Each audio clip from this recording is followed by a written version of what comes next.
이 시간에도 하나님의 귀한 은혜와 사랑이 또 이 자리에 함께한 모든 성도들과 또 영상을 통해 시청하는 모든 성도들 가운데 함께 하시기를 주님의 이름으로 간절히 축원을 드립니다. 어떠한 전설적인 판매 왕 영업사원에게요, 그 비결을 좀 물어보았습니다. 당신은 어떻게 이렇게 많이 판매하고 또 영업을 잘할 수 있는가? 라고 이렇게 물었더니 그가 무심하게 이렇게 대답합니다. 뭐 벌 비결은 없고요. 제가 어느 집에 들어가서 초인종을 누를 때에 거기에 나오는 사람이 남자가 나오거나 여자가 나올 때에는 나이에 상관없이 혹은 뭐 남자도 상관없습니다. 남자가 나왔을 때는 혹시 청년 집에 아버지나 어머니가 있는가라고 물어보고, 여자가 나올 때는 아가씨 혹시 집에 엄마 있습니까? 라고 이렇게 물어보았다는 것뿐입니다. 상대를 가리지 않고 또 상대 누구는 간에 사실 그 상대에게 적극적으로 다가갈 수 있는 그러한 우리의 마음과 혹은 또 우리의 신앙의 자세가 사실 이 시대를 살아가고 있는 많은 그리스도에게도 조금은 필요한 부분이 아닐까라고 생각이 듭니다. 사도 바울은 자기 안에 있는 이 복음의 확증을 가지고 매우 강하고 담대하게 살아갔던 한 사람이라고 말할 수 있습니다. 오늘 우리 본문에 있는 갈라디아서 2장 20절에 있는 말씀은 우리가 너무나 잘 아는 말씀 중에 한 부분이죠. 그런데 그가 왜 이런 이야기를 하게 되었을까라는 것에 대한 이야기는 11절부터 등장하게 되는데, 11절에 보니까 게바가 안디옥에 이르렀을 때에 책망받은 일이 있기로 내가 그를 대면하여 책망하였다고 말하고 있는데요, 이 게바는 우리가 알고 있는 베드로를 의미하고 있습니다. 그런데 그가 안디옥에서 책망받을 만한 일이 있었다라는 것은 과연 무엇일까요? 그것은 이 베드로가 그 안디옥에 있는 이방인 기독교인들과 함께 음식을 먹는 일이 있던 것이죠. 처음에 이 어떤 성령 체험을 가지고 그리스도 안에서 과거에 있었던 유대인적 우월주의에서 벗어나서 정말 복음으로, 말씀으로, 또한 순수한 신앙으로 복음을 전했던 그런 베드로의 모습도 있었지만, 어느 순간 그가 복음을 전하는 그 자리에 사실 이 유대교적 그런 사고방식을 갖고 있는 그런 예루살렘에 있던 초대교인들이요, 기독교에 대한 탄압과 핍박으로 말미암아 사방에 흩어지게 됩니다. 그러면서 사실 그 예루살렘에 있었던 유대교적 사고방식을 가지고 있던 그 기독교인들이 여전히 자기들의 우월주의나 아니면 유대교적 혹은 율법적인 이 사고방식을 버리지 못하며, 그리고 다른 이방인 기독교인들과 갈등의 문제들을 갖기 시작했다는 것이죠. 그런 와중에 베드로가 이방인 그리스도인들과 함께 식탁을 대하는 그 자리를 이 유대교적 사고방식을 갖고 있는 초대 기독교인들이 좋지 않게 여기거나 혹은 또 그렇게 말하기 시작하고, 또한 거기에 대해서 불편함을 느끼기 시작하자 어느 순간부터 베드로가 이방인들과 혹은 이방인들 그리스도인들과 함께 식사하는 자리를 피하기 시작한 겁니다. 이에 대해 사도 바울은 모순된 이러한 베드로의 행동에 대하여 책망하였다고 말하고 있습니다.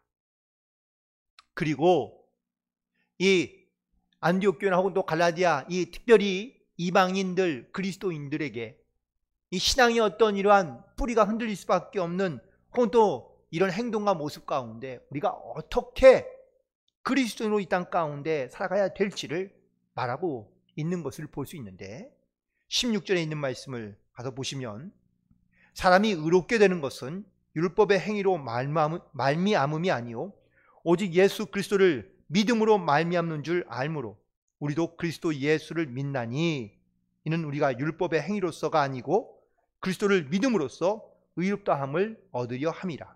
율법의 행위로서는 의롭다함을 얻을 육체가 없느니라 라고 선포하고 말하고 있습니다. 결국 우리가 구원을 얻은 것은 어떤 율법의 행위가 아니고 또 어떤 율법의 어떤 이러한 행위로서 우리가 구원을 얻는 것이 아니라 오직 예수를 믿음으로써 우리가 구원에 이르게 되었다라는 것을 강조하고 있고, 이 진리를 잊지 말라고 말하면서 오늘 우리가 본문에 읽은 이 말씀, 내가 그리스도와 함께 십자가에 못 박혔나니 그런즉 이제는 내가 사는 것이 아니요 내 안에 계신 그리스도가 사는 것이라고 사도 바울이 고백하고 있습니다. 그렇다면 내 안에 있는 그리스도가 살기 위해서는 우리 가운데 어떤 일들이 혹은 또 어떠한 결단들이 필요할지, 특별히 이 이방인들, 그 이방인 그리스도인들을 향하여 복음을 증거하며 구원의 확신을 선포하며 증거하고 있는 사도 바울은 어떻게 선포하고 있는지 오늘 그 말씀을 함께 살펴보고 은혜를 나누고자 하는데요. 첫 번째, 사도 바울이 선포하고 있는 바로 내 삶의 인식의 근거, 즉 내가 판단하고 내 스스로가 선택하는 그 인식의 근거가 무엇으로부터 출발하고 있느냐라는 것으로부터 시작되어야 한다고 말하고 있는데, 모든 사물을 이해하거나 또한 그를 판단하는 그런 기준이 바로 하나님의 말씀으로부터 시작해야 한다는 것을 말하고 있으며 선포하고 있는 겁니다.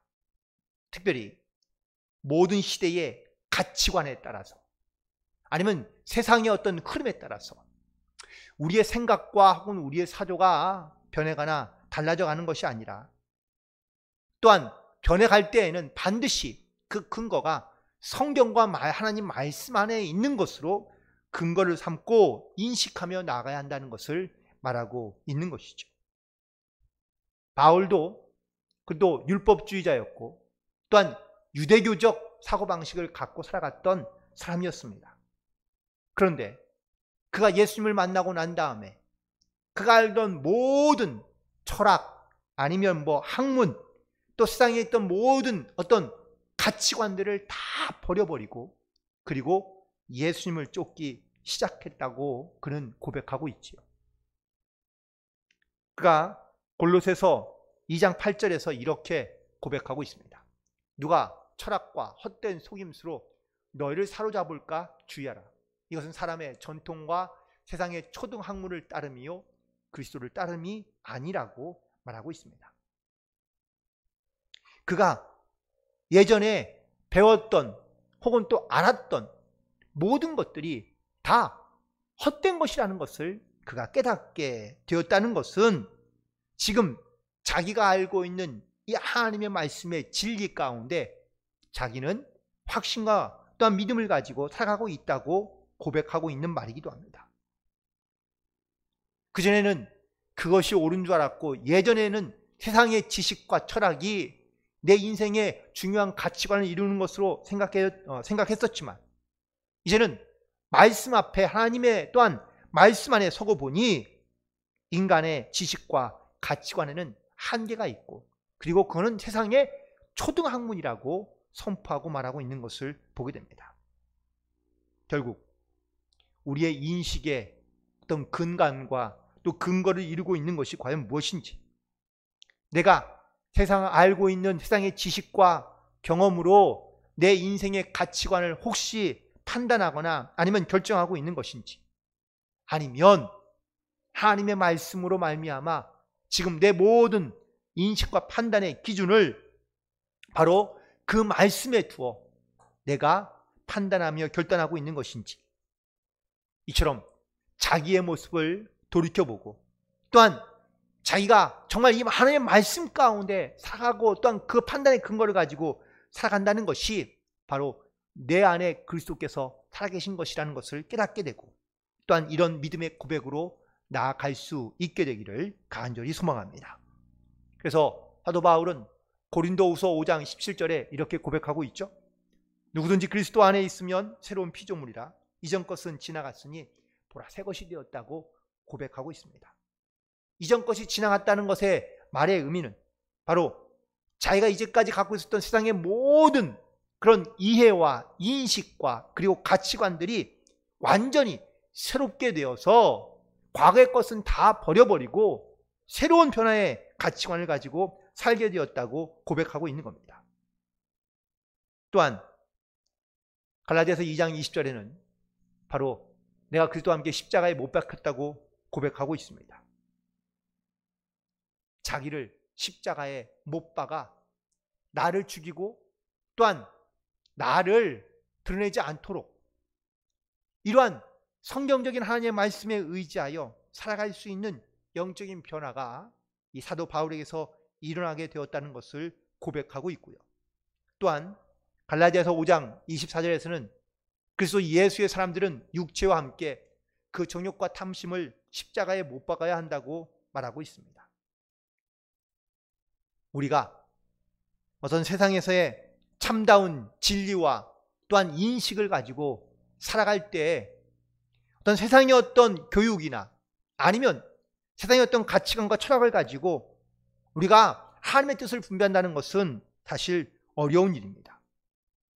따라서 우리가 이 땅에 살고 있지만 세상의 가치와 혹은 세상의 기준 가운데 우리가 얽매여 또한 그것을 쫓아 따라가고 있다면 우리는 그리스도 안에 살아가는 것이 아니라 세상의 것을 쫓아가는 그러한 세상 사람으로 우리가 살고 있다는 것을 다시 한번 깨닫게 될 수밖에 없는 것이죠. 내가 예수를 믿는다 하지만 여전히 내 인생의 가치관과 내 삶의 중심이 하나님께 향하여 있지 아니하고 내 지식과 경험을 따르려 한다면 우리는 내 안에 살아계신 그리스도를 우리가 의지함으로 살아가는 것이 아니라 여전히 나를 중심으로 먼저 살아가고 있다는 것을 깨달을 수밖에 없다는 겁니다. 고린도전서 2장 2절에 사도 바울은 이렇게 고백합니다. 내가 너희 중에서 예수 그리스도와 그가 십자가에 못 박히신 것 외에는 아무것도 알지 아니하기로 작정하였다고 고백하고 있습니다. 십자가만 알고 예수님만 알고 예수만으로만 즐거워하는 삶을 살아갈 수 있는 것.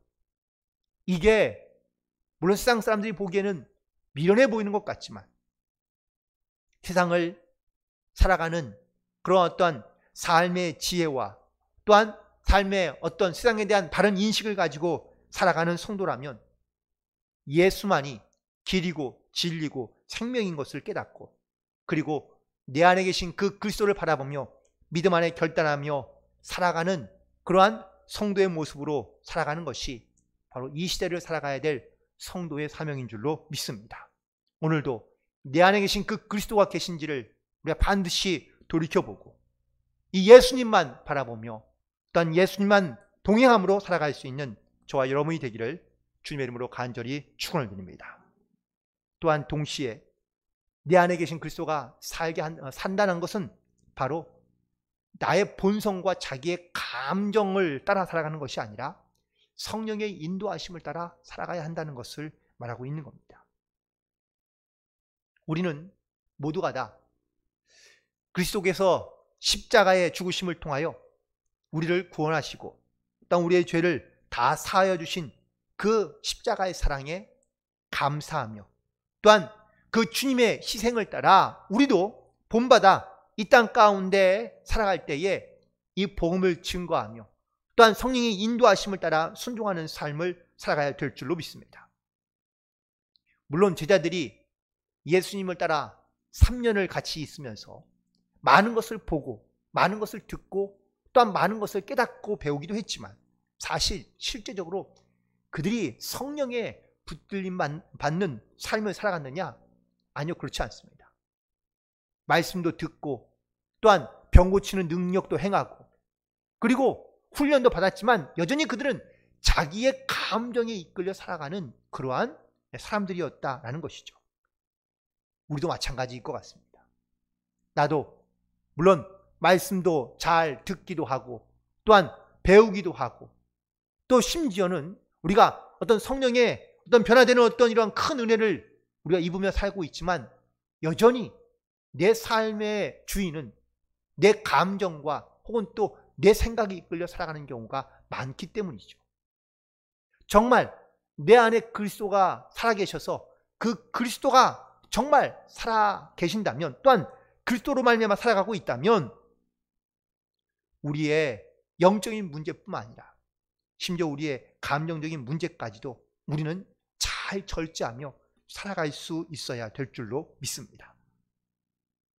성경을 읽고 이해하는 것은 지식으로만 아는 것을 의미하는 것이 아닙니다. 또 어떤 지식을 축적하거나 아니면 또 편협된 생각을 가지고 우리가 하나님의 말씀을 이해하는 것을 의미하는 것이 아닙니다.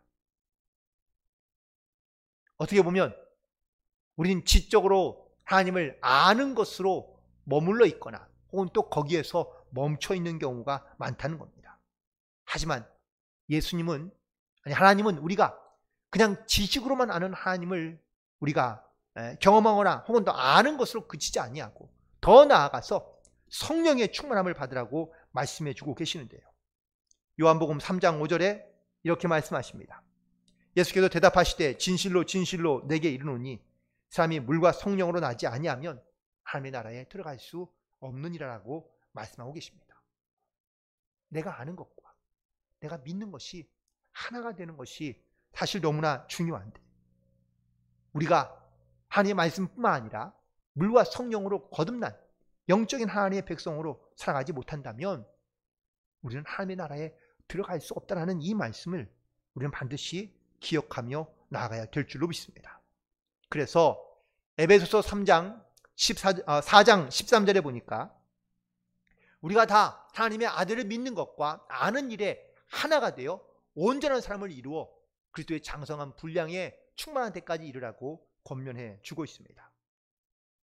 물론 예수님 시대에 누구보다 성경을 많이 알았고 또 나름대로는 가장 경건한 삶을 살았다고 말하는 바리새인들, 하지만 예수님은 오히려 그 잘 알고 혹은 또 금욕적인 생활했던 그 바리새인들을 향하여 그들을 향하여 오히려 외식하는 자들이라고 말하며 또한 악한 자들이라고 말씀하고 있는 것은 그들이 지식이 잘못됐기 때문도 아니며 또한 그들의 금욕적인 생활이 잘못됐기 때문도 아닙니다. 다만 그들은 아는 것으로만 그치고 그들이 믿는 것과 아는 것이 온전히 일치하지 않았기 때문이라는 것을 예수께서는 책망하고 계신다는 사실이죠. 마태복음 7장 22절에도 21절에도 말씀하고 있죠. 나더러 주여 주여 하는 자마다 다 천국에 들어가는 것이 아니요 다만 하늘에 계신 내 아버지의 뜻대로 행하는 자야 들어갈 수 있다고 예수님이 말씀하십니다.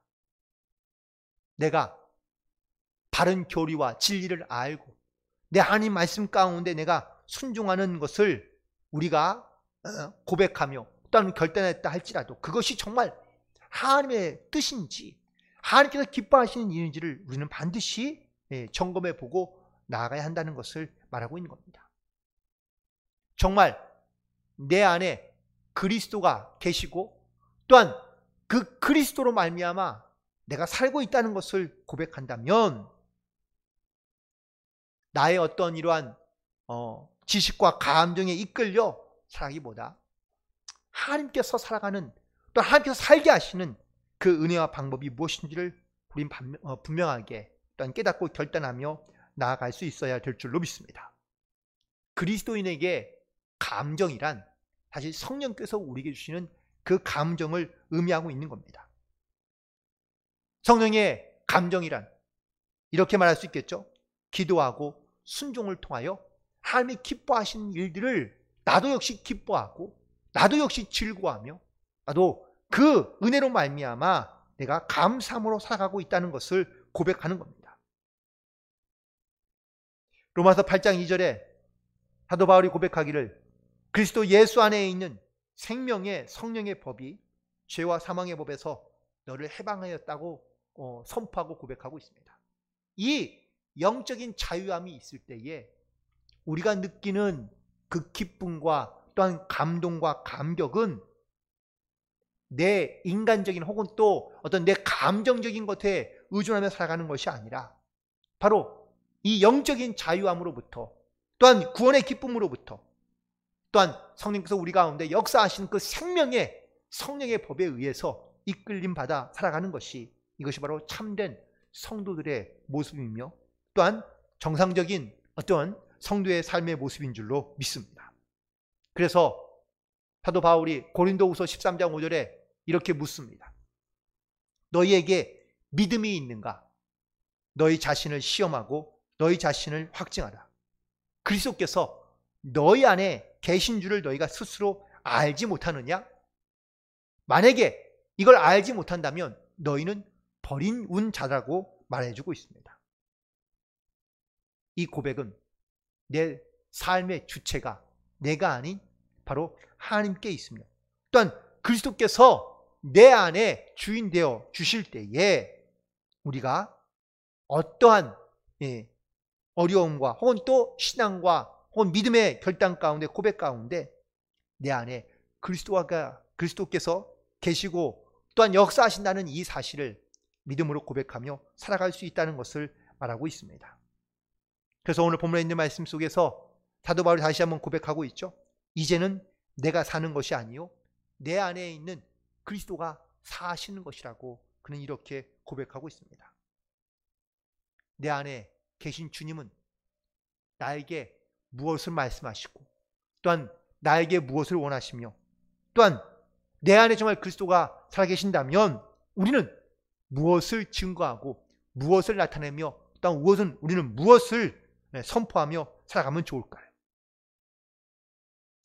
사도행전 3장 6절에서 베드로가 성전 미문에 앉은 병인을 향하여 이렇게 얘기합니다.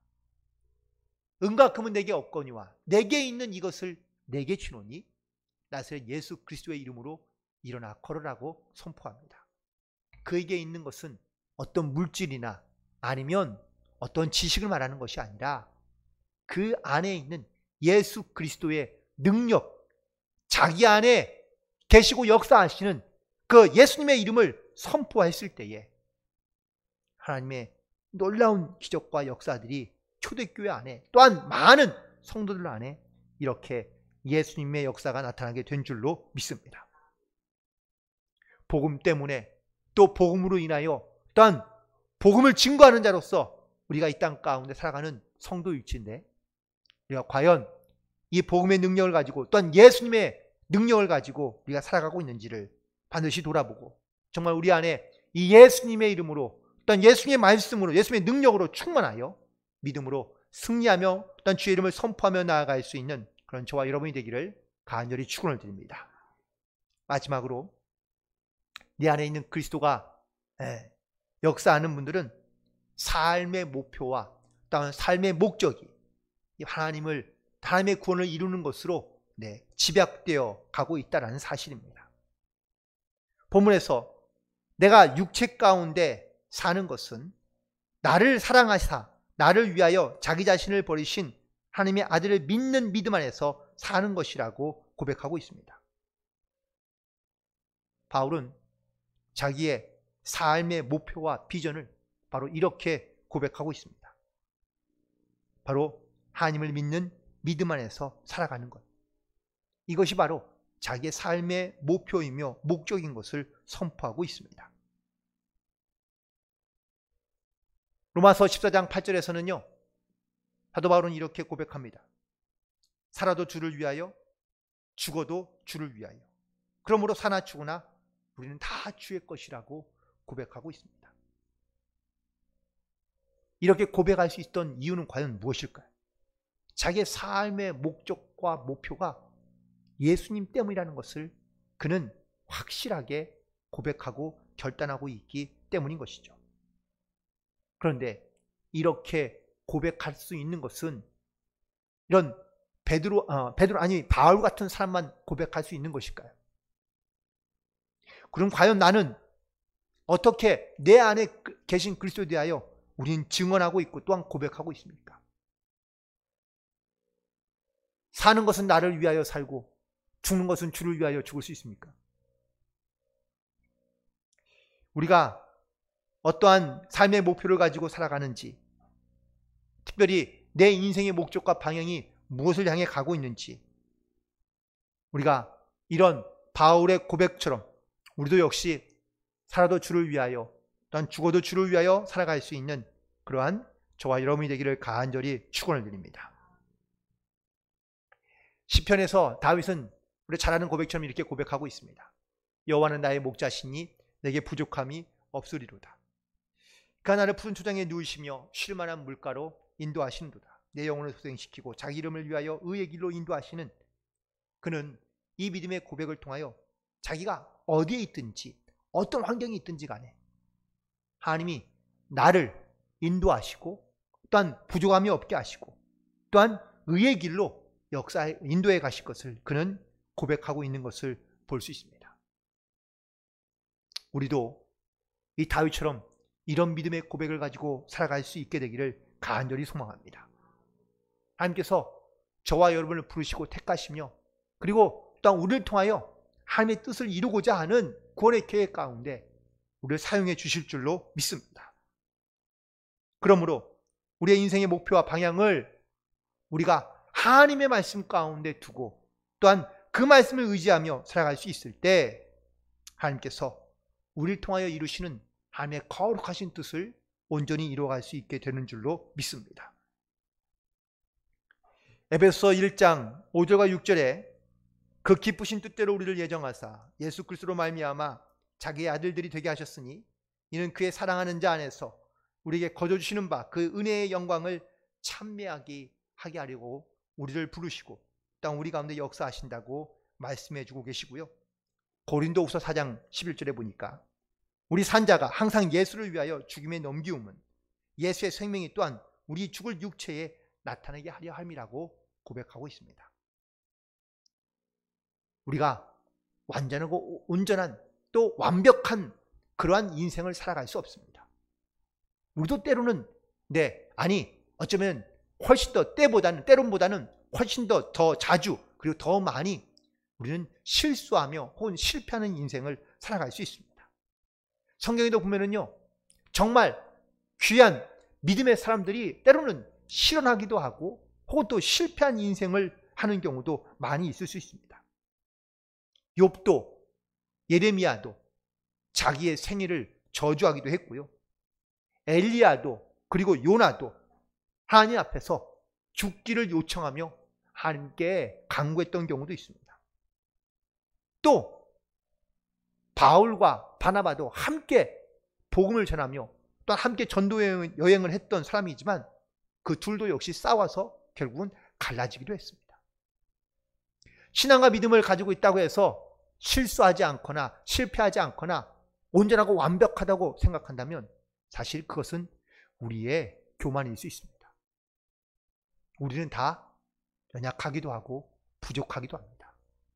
하지만 서로가 하나님의 이러한 부르심과 목적 안에 하나가 되어 하나님의 뜻을 온전하게 이루어가는 것이 바로 하나님께서 저와 여러분을 부르시고 또한 하나의 어떤 믿음의 공동체를 통하여 하나님의 뜻을 이루고자 하는 목적과 이유를 가지고 우리를 부르시고 우리를 만나게 하시고 또한 하나의 공동체에서 또한 이렇게 동역할 수 있는 귀한 은혜를 주신 줄로 믿습니다.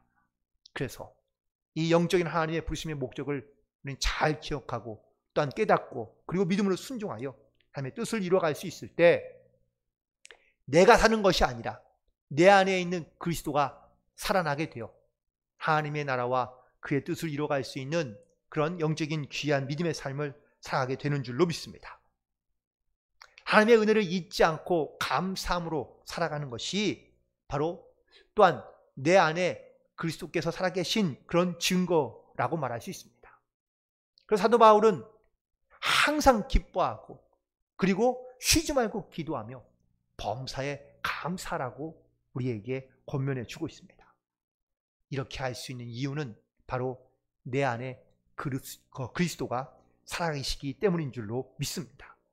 좋을 때만, 기쁠 때만, 행복할 때만 우리가 하나님 앞에 감사하며 또 우리가 기도하는 것이 아니라 어려울 때도, 힘들 때에도, 슬플 때에도, 괴로울 때에도 여전히 우리와 함께 하시는 하나님, 또한 하나님께서 우리를 사랑하실 때 우리 끝까지 도우시고 또한 우리 가운데 역사하시고자 하는 그 하나님의 부르심을 깨닫고 우리는 내 모든 판단과 생각의 기준을 바로 하나님의 말씀 가운데, 이 진리 가운데 두고 그리고 우리는 또한 선택하며 결단하며 나아갈 수 있어야 될 줄로 믿습니다.